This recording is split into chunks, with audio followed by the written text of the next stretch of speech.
you so much, Lark. Hi, folks. I'm Michelle Pacansky-Brock. Kim, do you want to say hi real quick? Hi, everyone. I'm Kim. Great to see everybody's faces and hear voices here today. Yeah, we're so happy to have you here. And we do want to warmly invite you, extend the opportunity to turn your webcam on if that's something that suits you, if that serves you at this moment. If not, it's fine to leave it off. We just want to extend that invitation. It's always nice to see smiling faces as we engage with our conversations.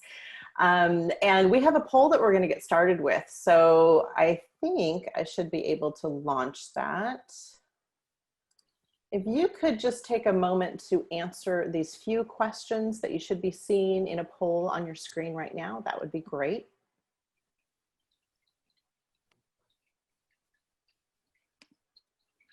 And note there's 3 questions, so you might have to scroll past number 2 to get to that final one. Thanks, Kim. Good point.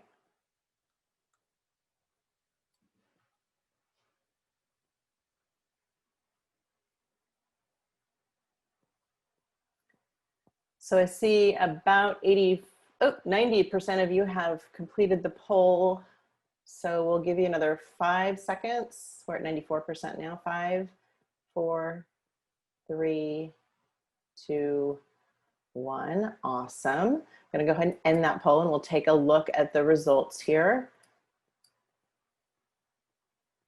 You should now see those on your screen. Let's take a look. Which system are you a part of? So 63% of our participants are representing the California Community College system, and 25% represent the California State University system, 11% are from the UC system, and then we have 4% of you who said other. So welcome to all of you.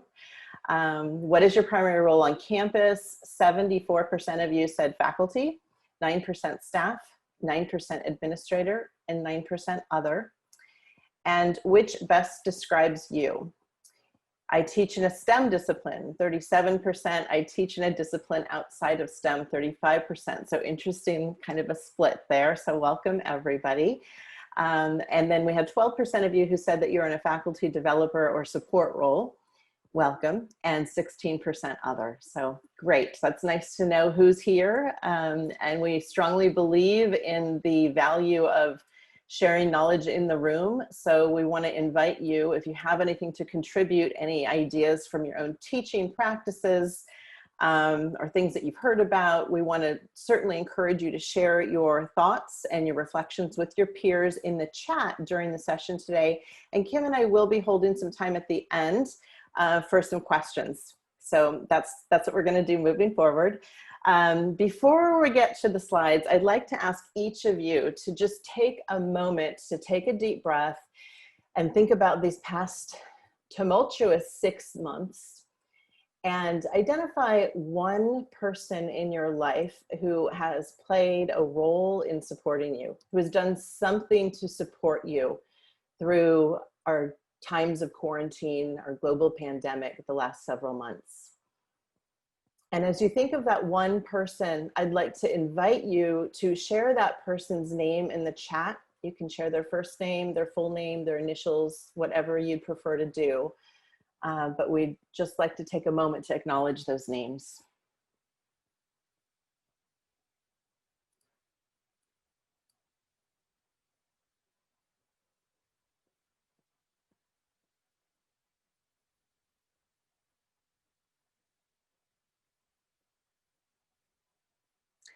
Thank you for sharing names in the chat there. And I think one of the most important things to point out right now is that those are not just names, those are humans. Those are gracious humans. And as we start this presentation today, thinking about relationships and the importance and the value of human connection, we want you to keep those feelings at heart as we move forward through this presentation, because this really is a session about human connection. Okay, so let me go ahead and get started with my slides here. Welcome to Don't Be a Robot, lessons on how and why to humanize online teaching. Kim and I are very happy to be here to share with you today. And we are 2 people from a much larger grant team funded by the California Education Learning Lab. Our full team is on the screen here, and you'll see that we have We have two representatives from the Foothill-DeAnza Community College District, myself and Sarah Williams, who's a math faculty. And I fall into more of the faculty development / support role for online teaching. And then over at Modesto Junior College, we have Mike Smedshammer, who's my faculty development co-PI peer, and Brent Wedge, who's a STEM faculty. He teaches computer science.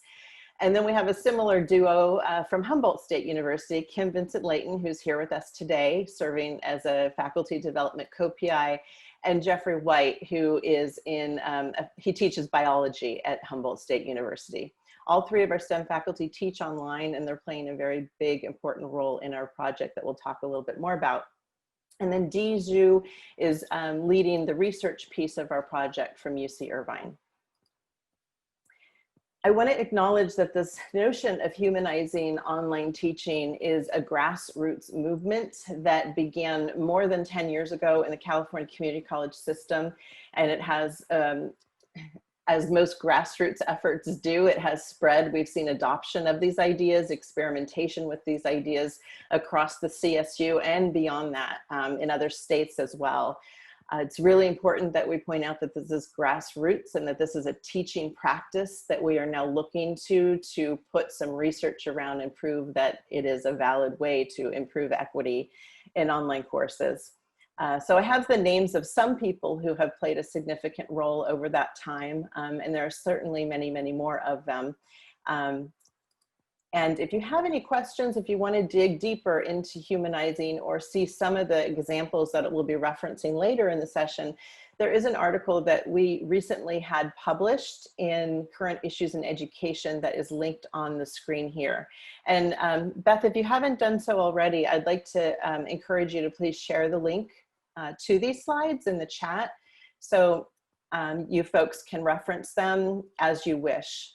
These slides were developed as an ongoing resource for you. So there'll be lots of things that I don't click that you're encouraged to go back and revisit later.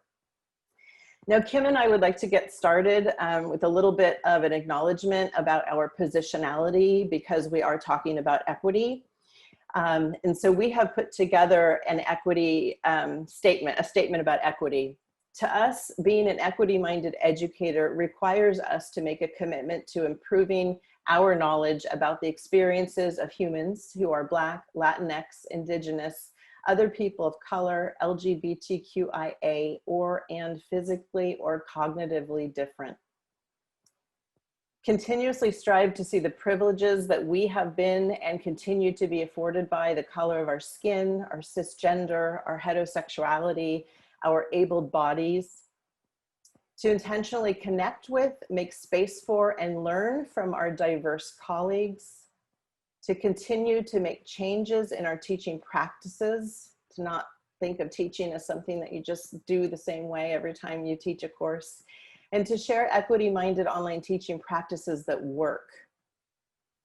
It also requires us to remove our emotional armor and engage in conversations about race and ethnicity, even though that makes us uncomfortable to do so. And recognize that we are going to make mistakes. This is probably the hardest one. And know that that is a good thing, because mistakes are evidence of one's effort to grow. If we never make mistakes, we never try new things. So we wanted to start the conversation anchored around that statement. And the problem that we are investigating here with humanizing online teaching is reflected on this slide here. Higher education is a vehicle for social mobility in the United States. And diversity is key to innovation in all sense of the word, whether it be in our institutions or at the national level, working in the STEM workforce, any workforce for that matter. Different perspectives, backgrounds, experiences, and cultures yield more ideas. Online courses increase access to higher education for students who have been left out. And that is, I would say, most true in the California community college system in California public higher education, where more than 25% of our state enrollments, even prior to COVID-19, came from fully online courses. So that access, the access provided by online, is really key. But we also know that Black, Hispanic, and Indigenous students are less likely to succeed in college courses across the board. And that problem is exacerbated in STEM disciplines, in which women are also less likely to succeed, and also in online courses. So we are applying humanizing to that that intersection there. Higher education, but specifically within STEM and online courses. This quote here to us really represents what it means to be an equity-minded educator. When a flower doesn't bloom, you fix the environment in which it grows, not the flower. Too frequently, when it comes to online courses, well, I should say all courses, but specifically in online courses, it seems to be that we cast the blame on our students. This deficit-based way of thinking about our students is problematic, and we are making an effort to conscientiously shift away from that and instead look at our own processes. So it is our position that online is not the problem when we look at the exacerbation of equity gaps when students learn online. Lack of human connection is a barrier that exacerbates equity gaps in online courses. It's not the only barrier, but it's the one that we are focusing on with humanized online teaching and learning. And then also it's important to acknowledge that asynchronous online teaching requires unique digital fluencies and communication strategies that faculty do not innately possess. So while we could simply turn and say, hey, we need to ensure that positive instructor to student relationships are established online, that's great. But we really need to be sure that we are offering faculty a method, a place, a community to learn how to do that. And also that place needs to be a brave place to encourage faculty to experiment, to make mistakes.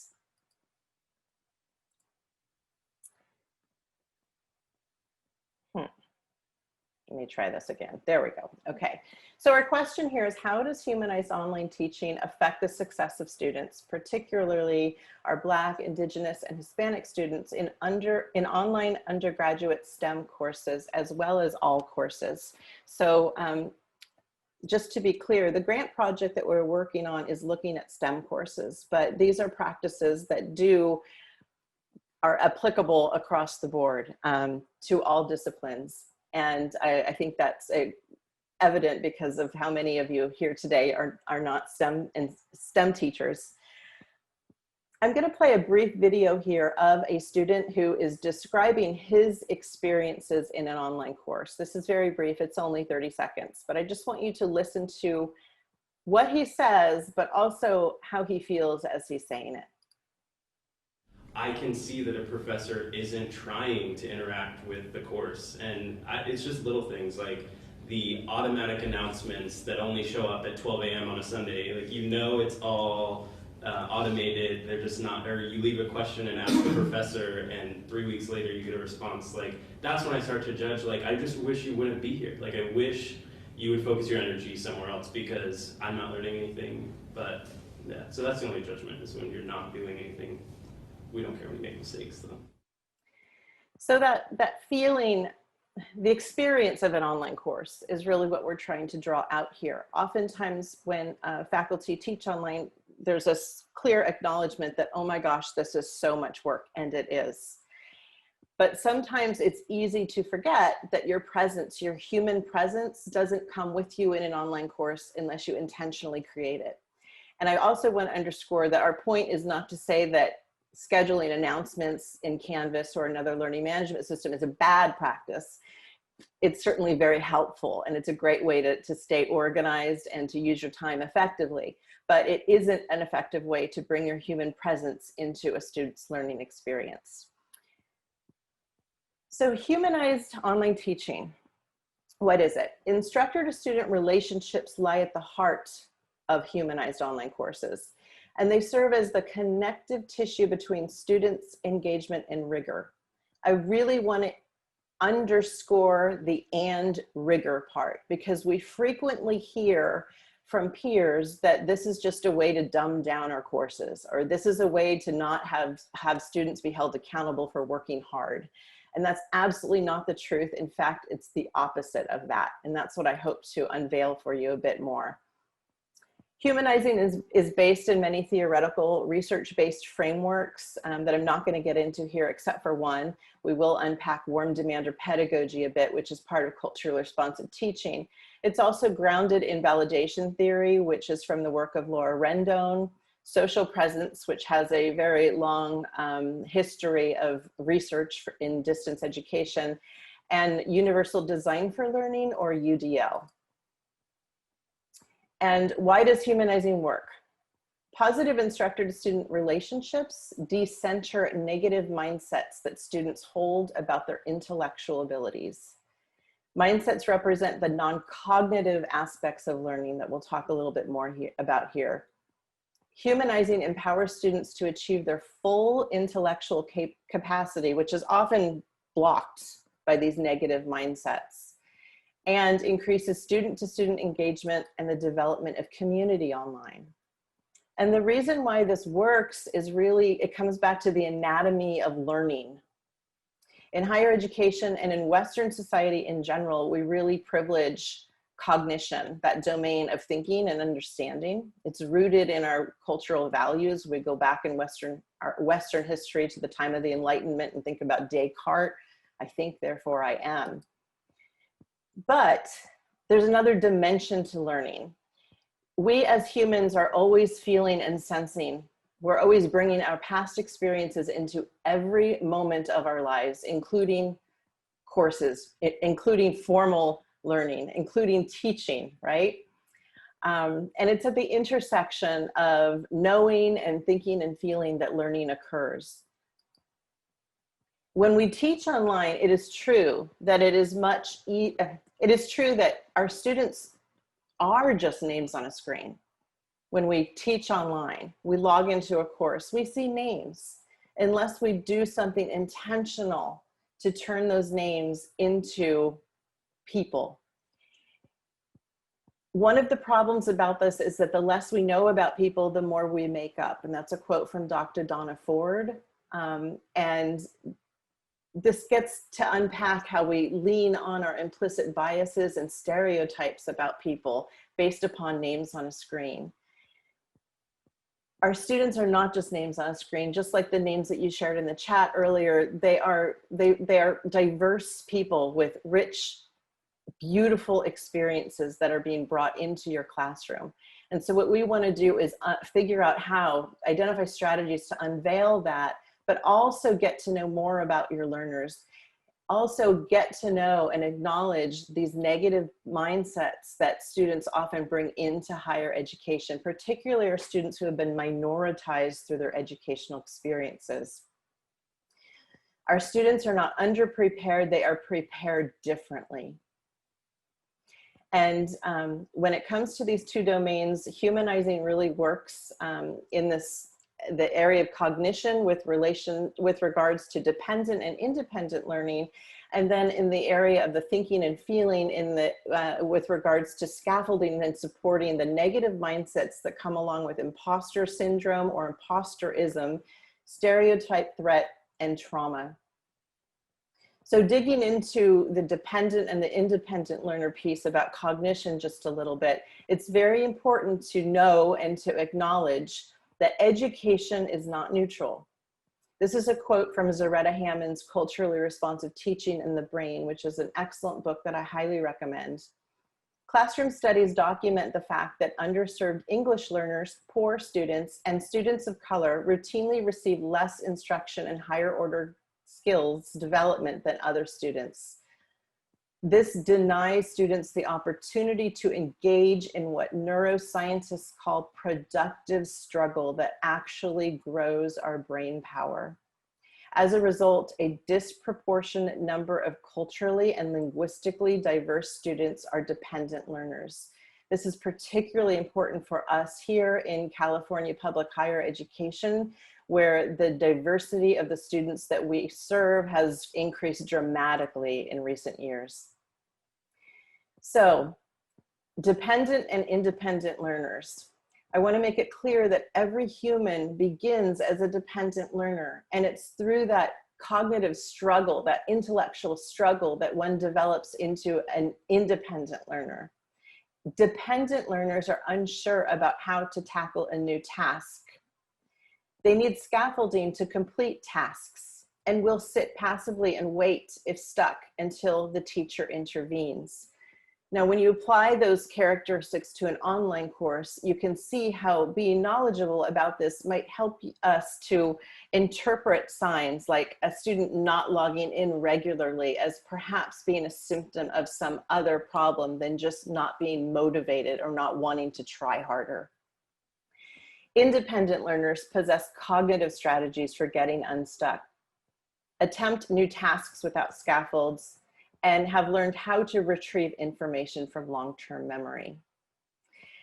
So culturally responsive teaching, warm demander pedagogy is a strategy that helps to move our students who are dependent learners from that phase into becoming a dependent learner. And it starts with a positive instructor to student relationship that is intentionally cultivated at the start of a course. Those relationships are leveraged to increase academic performance. With warm demander pedagogy, producing a high level of academic work becomes a reciprocal obligation between students and teachers. Students push themselves beyond their perceived ability so they do not let their teacher down. And that's the part, that's why the relationship matters so much. And it's important to stress that it's not just about creating a connection, it's about leveraging that connection, letting students know that we believe in them and challenging them to push themselves. And with warm demander pedagogy, rigor is derived through empathy. So that's the cognitive piece. We're going to take a look now at the affective piece and really specifically focus just a little bit on stereotype threat, which I'm sure many of you have heard of. And if you haven't, it's one of the concepts that we introduce faculty to in the professional development program known as the Humanizing Online STEM Academy, which we're going to be showing you in just a little bit. So stereotype threat is rooted in the research of Steele and Aronson, and it is when a person feels at risk of confirming a negative stereotype about one's identity. It's triggered by situations. It's often triggered in higher education by exams, but it can be triggered by other things as well. Negative stereotypes about intelligence are more likely to trigger stereotype threat in college students who are Black, Indigenous, and people of color, and women in STEM courses. The consequences are disengagement, underachievement on exams and other academic tasks. We actually see students look at their mistakes and view them as evidence that they simply don't belong here. And that's one of the problems with stereotype threat. And sudden course withdrawal. I'm not going to play this video because we are a little pressed for time today, but again, we created these slides so that you can go back and view them. If this is a new concept to you, I really encourage you to watch this video, particularly the end where Dr. Claude Steele identifies what it is that we need to do in learning environments to mitigate stereotype threat. And he refers to the need to create an identity-safe environment. Now, this is a slide that I generally had not included when talking about humanizing in the past, but now in this time of COVID-19, we have an increased level of trauma, and it's made me think a little bit differently about trauma. Trauma changes the brain. It impacts, it derails executive functioning and self-regulation skills, the inability to plan, focus, remember, and juggle. When you're feeling really stressed and that stress sticks with you and lingers, I'm sure, I hope I'm not the only one who can think back to things, mistakes that you've made, including logging in an hour early for today's webinar today. Those are the effects of trauma on your brain. And a traumatized brain continuously scans an environment for danger and safety cues. So if we think about that and think about a learner learning in an online course, those safety cues that a student is looking for is generally it's our human presence. It's the smiles on our face. It's the tone in our voice. And so we want to think about what are those cues in your online course and how do we foster safety and trust online? So what does humanizing look like in an online course? Research points to the beginning of an online course as a high opportunity zone to cultivate or to reduce belongingness uncertainty, these negative mindsets. And so if we can focus in on that time and look at this as a high opportunity zone to create a safe place for our students to lean into and to share, then this is an opportunity. And with online courses, we don't need to think about them starting on day one. We know that our students are already worried about them just like we are before they start. So if we can extend this high opportunity zone before the actual course starts, it can be very helpful.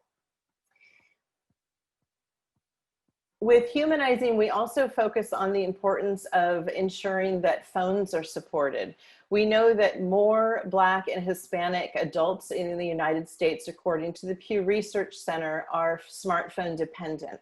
And what that means is that they have a smartphone and use it to access the internet, but they do not have broadband at home. Have you been having issues with So I'm going to go ahead and play a brief video here of a liquid syllabus, which is the first humanizing practice we're going to introduce you to. I know what you're thinking. I have a syllabus, and I've worked really hard on it. So why should I take the time to also create a liquid syllabus? And what does that mean anyway?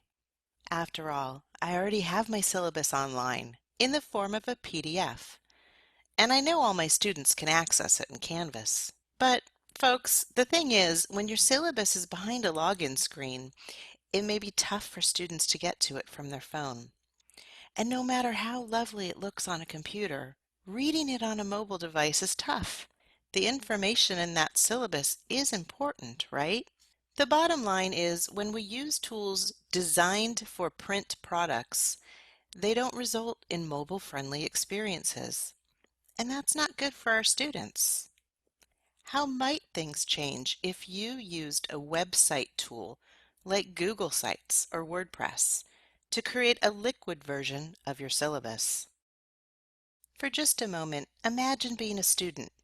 It's the start of your first semester in college, and the week before class starts, you check your email and you get a friendly welcome message from your sociology instructor. It includes a button at the bottom to check the syllabus. You tap that button with your finger, and instantly you go to a syllabus that's easy to read and experience with the swipe of your finger. And you also discover something pretty special at the top. Hi Scholars, my name is Katie Whitman-Conklin and I'm going to be your instructor this semester. A little bit about me. I lived in the Central Valley of California for a lot of years with my husband and children while he was stationed there with the Navy.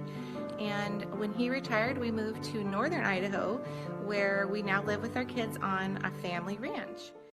You think to yourself, hey, I'm going to love this class. I can't wait to get started. But you know what? That's not the only benefit of a liquid syllabus. Since it lives on the web, it's shareable with a simple link. That means you can place that link in as many other places as you'd like. How about adding it next to your course description in your college's class schedule, or on your profile page on your college website, or a link on your own professional website? And you know what can really help promote your course and encourage more students to enroll? That's right. Share it on Twitter.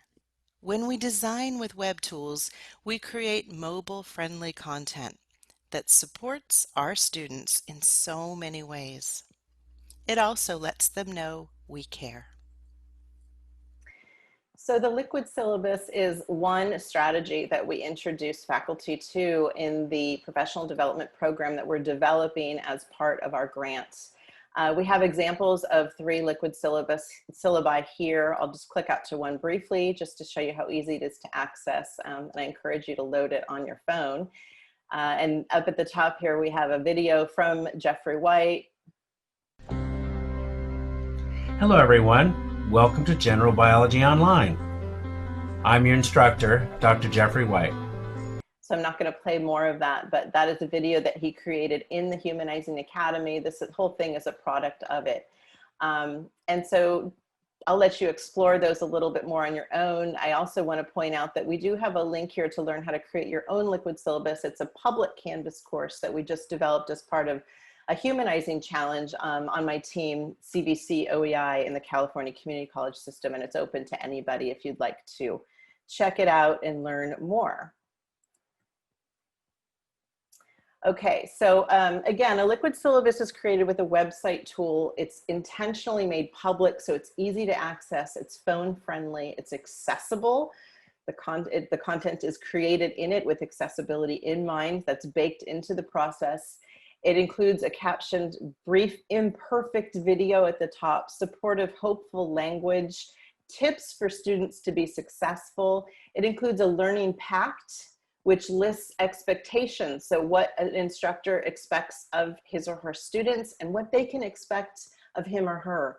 And that learning pact is really important because it's one of the ways that you start to break down that hierarchy of the instructor-student hierarchy, and demonstrate that you are going to be a partner in their learning. And then images, inclusive images that include pictures of people that look like the students that you serve. And we encourage sending that link out in a welcome email prior to a course start. In addition to that, we encourage faculty to think about other aspects of their course, including the course card that sits on a Canvas dashboard that students see. So how can we humanize that? How can we use images that are beautiful and engaging, and instead of threatening, and kind of breaking down some of those less supportive cues that can occur at the beginning of a course. And then faculty also design a humanized homepage. I wanted to share my humanized homepage for Math 1A. In doing this redesign, I had a few goals. One goal is that the students know that I'm here to support their success and I believe in their success. And so I've included this brief 1-minute welcome video of myself in a casual setting. I just tell them a little bit about my point of view on the class and give them a couple tips for getting off to a strong start. Another goal of this page was that strong start. In addition to having a feeling of support and encouragement, I wanted them to have the information that they really need right here in front of their eyes the first thing they open the course. And so I've listed out the due dates that they need to be aware of for that first week so that they don't feel behind before they even start. And then the other goal I had for this page is that the navigation be very simple, no question about what the students should do. So I've numbered these 3 steps, and the third step, Start Learning, is the only one that's a clickable button, and that takes the students straight into the first module of the course, which is an orientation module. So we're getting faculty to think about that home page as something that should be humanized, that should have their warm presence on it, and that doesn't create cognitive overload. Another practice is a Getting to Know You survey, which we provide a sample of for faculty in the Humanizing STEM Academy. And it's also shared publicly in the Canvas Commons. You'll find information about it at the bottom of this slide. Asking students questions, surveying them the very first week of the course about things that you need to know about them. We really encourage faculty to leave feedback in voice or video for the students who are their high opportunity students, but you don't know who those are until you do the survey. So the last 2 questions are especially important. In one word, describe how you're feeling about this class, and please share one thing that might interfere with your success in this class. That second to last bullet point, the responses from students will range from anything from great, fine, excited, to overwhelmed, anxious. And that's how you identify which students need your high touch support the most at the start of a course. And you reach out to them and you extend that to them. And then please share one thing that may interfere with your success in this course. And that's where students will share things about their situation that you need to know about as the course unfolds. And adapt your teaching during the course to support the students who need it the most. One strategy we encourage folks to do is to turn on the notes column in the Canvas gradebook and take notes about what you learned from the survey right next to the student's name. That notes column is only visible to teachers in the course, and it's a super helpful way to be effective and ensure that you are tracking what you know about your students as you're grading their work and looking at their login throughout the course. And then, as I mentioned, record voice and video feedback. So we also have faculty create a self-affirming icebreaker that is rooted in research that shows when you use some kind of self-affirmation at the start of the course, it gets faculty or students to reflect on their positive values, and a wisdom wall assignment, which is a way to foster metacognition, growth mindset, and self-efficacy in students. And I'm just going to describe this real quickly. A wisdom wall assignment can be used at various times in a course. This particular example from Sarah, she uses it for an exam, and she talks about her midterm exam in her math course, and the students don't know what to expect. In this particular course, it was a face-to-face math exam. And so she has her students after the exam share what they learned from the exam experience. So they're kind of reflecting on what they've learned, and they're sharing that. Those comments get shared with future students before the exam. So you're having students step into a place of where they are a subject matter expert, and then you're giving other students the opportunity to hear from people like themselves and learn from them in a future version of the wisdom wall. I'm going to skip past bumper videos and micro lectures. Essentially, these are just two other ways that we encourage faculty to apply the video skills that they learn early in the Humanizing Academy to content for their own course. And with that said, I'm going to pass it over to Kim, who's going to take you on a tour of the Humanizing Online STEM Academy, the pilot version of our academy. Okay, thank you, Michelle. All right, so Michelle and I are pretty excited about this because you are actually the first audience to see a live demonstration of parts of the Humanizing Online STEM Academy. And this is really an opportunity for us to show how the Academy is designed and facilitated to model humanizing, and also to engage educators in these concepts and frameworks. So I'm going to demonstrate sort of three aspects. The first one, just give you an overview of the Academy, and then we'll take a look at some of the contents. And then finally, what I'd like to do is highlight one of the participants' final project, which is the Humanizing STEM Showcase. And this showcase is really the project that educators work towards throughout the 6 weeks of the Academy. So the overarching goal of the Academy is really to introduce STEM instructors and faculty developers to the research that defines the problematic inequities in the STEM academic pathway. And what participants do is they really engage in the exploration of these evidence-based strategies shown to improve this problem. And so the assignments and the activities that we've designed are very intentional. They're designed to foster critical awareness of their own growth as online educators. And while doing that, they're actually taking the research and the theories that they're learning about and putting them into practice, by developing and applying these strategies in their online STEM courses. So what you see here is the homepage of the Academy. And just as Michelle shared details about the liquid syllabus, the Academy also begins with a liquid syllabus. And what we do is we send this out about 5 to 7 days before the Academy begins. And the idea is to provide instructors and developers with a glimpse of what to expect, how the Academy is framed, and really help them to get off to a successful start when they begin that first week. Now, again, looking at the time, we don't have time to do a full walkthrough through the entire Academy, so I'm going to highlight a few things just to give you a sense. First, educators are greeted with this welcome video, again, drawing in that social presence so they get an opportunity to see and hear from their facilitators.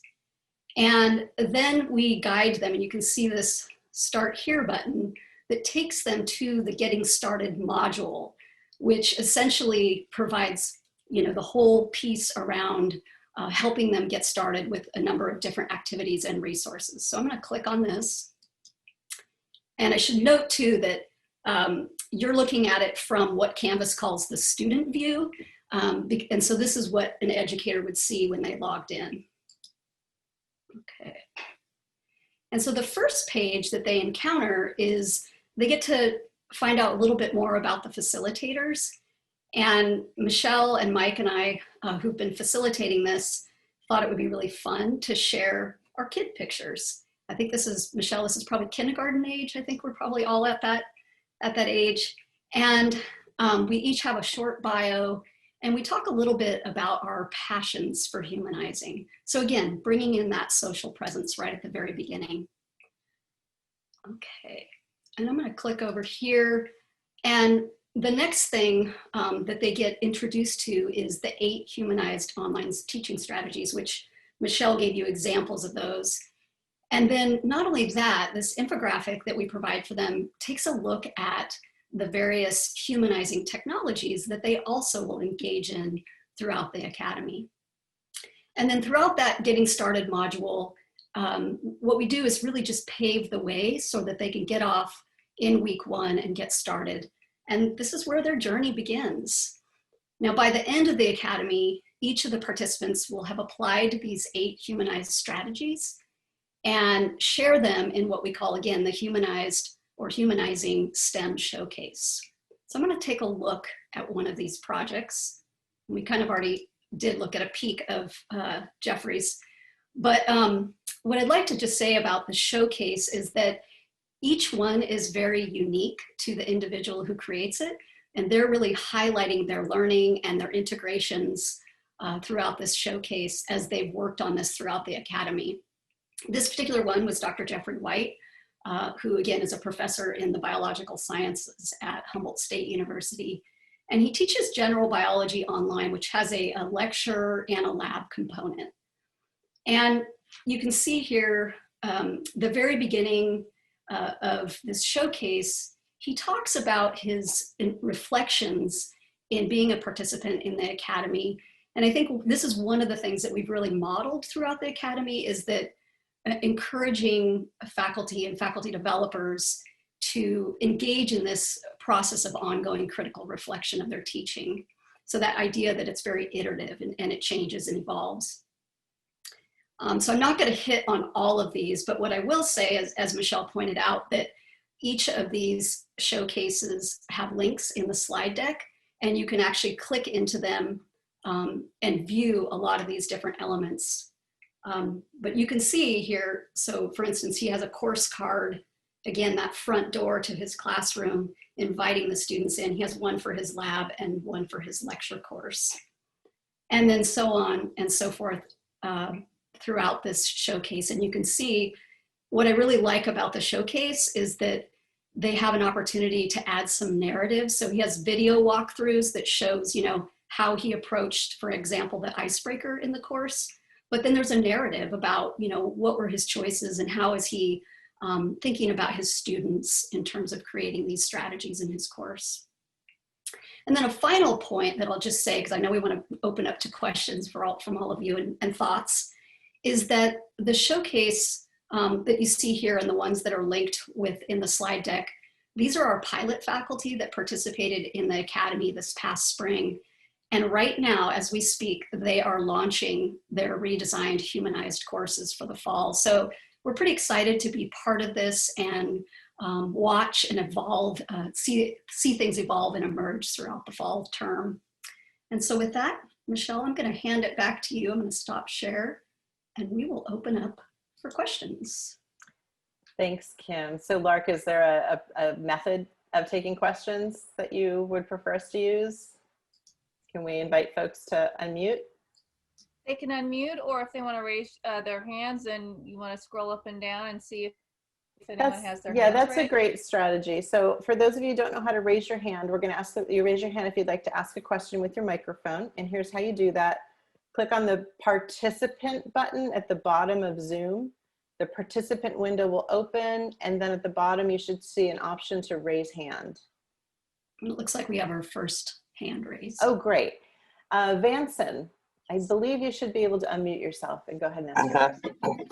Hi, so thank you. A couple people said hi to me in the chat. Hi, people. The context is I or another STEM faculty member in our grad school, we had a lot of our content, and but we had maybe little to no coursework on teaching or even education. And so the humanizing aspect, what I'm hearing a lot is kind of education related. And how I'm thinking of some faculty who might feel less confident and perhaps shameful that, you know, they're not savvy on educational or science ed or math ed type of stuff, even though, you know, that's pretty much the field. What would you say to a STEM faculty member who is less confident? Thank you. Kim, do you want to take that, or do you want me to? Go ahead. Yeah, okay. Go ahead. So I think that all faculty feel not confident. Interacting with hundreds and hundreds of faculty over the past 10 plus years, it's something that is pervasive. With that said, as I get to know STEM faculty better, I can see that it can be intensified. And I think that's actually one of the barriers also that we need to start breaking down. And I think what I would say is that the course itself is designed, it assumes that everyone is starting at the same point. So it's a very introductory course about the anatomy of learning and gaining knowledge about the things that we talked about in the slide presentation and more. But it's also that vulnerability piece. I actually had a slide about vulnerability and addressing vulnerability and addressing our desire for perfection and the desire to have all the answers and how that prevents us from improving. And so that is actually part of the Academy also, because we know that even asking a faculty member to record an imperfect video is something that is so hard to do. So acknowledging that and making space for that is what we focus on. Thank you for your question, Vanson. And I think we have time for a couple more. So Alex, Rocky, welcome. You are next. Would you like to unmute? Yes, thank you. Hi. Hi. So I just have my question has two parts. So the first is, I love the idea of the wisdom wall. Is there any scaffolding that students need to feel empowered to put themselves in the position of an expert, or do you find that they just kind of go with it? And then the second part is, are there any concerns with privacy or FERPA when you share that with future generations? So yeah, those are really good questions. I'll answer the FERPA one first, because that's super easy. When you create the activity, you're letting them know that it's going to be shared with future students. So baked into the comment, they are giving permission to share. When I've used the wisdom wall in my classes, I usually do it as like a 2-point extra credit thing or something like that.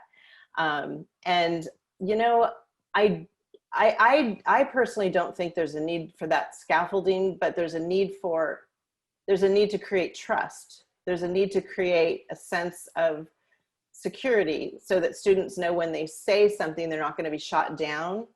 And that's the part of it that I think that where the humanizing really comes in. But the other scaffolding, we're really challenging faculty to use voice and video tools with their students. So that's what VoiceThread is, and Flipgrid is another one that's included in the Humanizing Academy. And that requires scaffolding. It requires the how do I do it scaffolding, but it also requires the it's okay, it's not going to be as bad as you think, and just being super supportive as students make those comments. So starting with something really low stake. Kim, do you want to add anything to that? No, I think you framed that quite well. And I think the other thing I think about is it really depends on, you know, kind of when in the course and how you're integrating that. Because if you're doing a sort of a reflective piece at the beginning, there might not be kind of that community piece that's really, you know, it may just be emerging. I've done this with faculty too, the Wisdom Wall activity, and more towards the end of an opportunity or course or workshop. And so there's things that kind of get scaffolded as we're moving towards that help them get connected to one another and have those opportunities so they feel like it's more of a safe space to share. So that's another thing to consider. Thanks, Alex. Thank you. Thanks, Kim. And next up is Diane Sharkin Taboada. You did it. Great job. Thanks. all the letters, you sound them all. And I just started to write in the chat. I mean, I am an older generation, right? I haven't done a lot of, I just took my first online learning class, period. So I fully believe in and appreciate what you shared in terms of the need for this, but I am very concerned about how my institution is going to help me learn all these skills. And I have the added weight, I work with credential students. So I have to not only learn the skills and demonstrate them in a way that is well enough done that my students can then practice them and do them too. So I'm just, yeah, that's a really, really good question. The learning curve, right? Like how do you start in a way that isn't overwhelming? Yeah, and that is something that we, again, mindfully consider in the academy. It's a 6-week academy, and every week you're learning new skills and building upon them. That's not to say that there aren't going to be times when you feel like you want to pull your hair out. It's not to say it's not going to be easier for some people and harder for other people, because that's definitely the case. And it's not to say that there are going to be unforeseen issues that we haven't even thought of. That always comes into play with technology. But I think the other thing that that we have tried really hard to do, and I don't know if we actually didn't make this clear, but we do have a scale phase for the academy where we will be inviting folks from other institutions and California public higher ed to participate. But keeping what you just said in mind, Diane, one of the things that we are intentionally doing is that we're looking for small groups from institutions, and one member in that group will be a faculty support / development person. Because we want STEM faculty as they go through to not only have the availability of the facilitators, but to have someone from their own college or university there with them to develop that relationship, so that when the course is over, and that's when the more full development of the course redesign happens, that relationship is in place, and the course developer support person has that knowledge about humanizing in place as well. So faculty need more support. I'm just going to say that across the board. Yeah. I mean, it's just. I agree. And I mean, I think, those pictures that you saw at the very beginning of the presentation that showed sort of those partnerships between the faculty developer and the STEM faculty, that, that's what we've been doing. We've helped beyond the academy, have been supporting these faculty and their integrations into their course. So I think that relationship is really important. Yeah. So we have 2 more minutes if there's one more quick question, or we could wrap up there. Michelle, I have a question. It's Lark. Hi, Lark. I wanted to know, and I'm glad you mentioned the scale up phase of your project. How do people keep in touch with you? How do people sort of raise their hand if they're interested in being considered? That's a great question, and I actually have an interest list that I'm starting. Haven't developed it as a form yet, but I'll put my my email in the chat. You're welcome to email me if you want to get on that interest list. I do want to just say that we have a lot of work to do to design the research part of the scale up phase, and that is going to be connected to kind of how we go about recruiting from different institutions. So we have a lot of that groundwork to get in place, and I just want to put that out there. But we are planning 3 cohorts of 30. The first one will be this May. There'll be another one later in the summer, and then one next fall. So that's when the scale up phase is slated to begin. Okay, wonderful. Well, I just want to say thank you to Michelle and Kim for giving us a really inspiring presentation at a time when we need it the most. I think that so much of what you talked about today is practical, practicable, if that's the word, and just really relevant as we all go into fall instruction. I want to thank all the participants for joining us. I know it's a really busy time.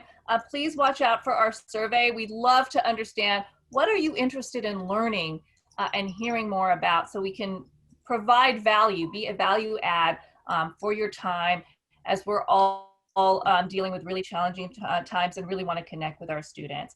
So again, Michelle, Kim, thanks so much for joining us. We will send this recording out to all who registered for this webinar and also post it on the Humanizing Project's project page in the near future. Thanks so much, everybody. Thank you. Have a wonderful week. Thanks for having us. Bye, everyone.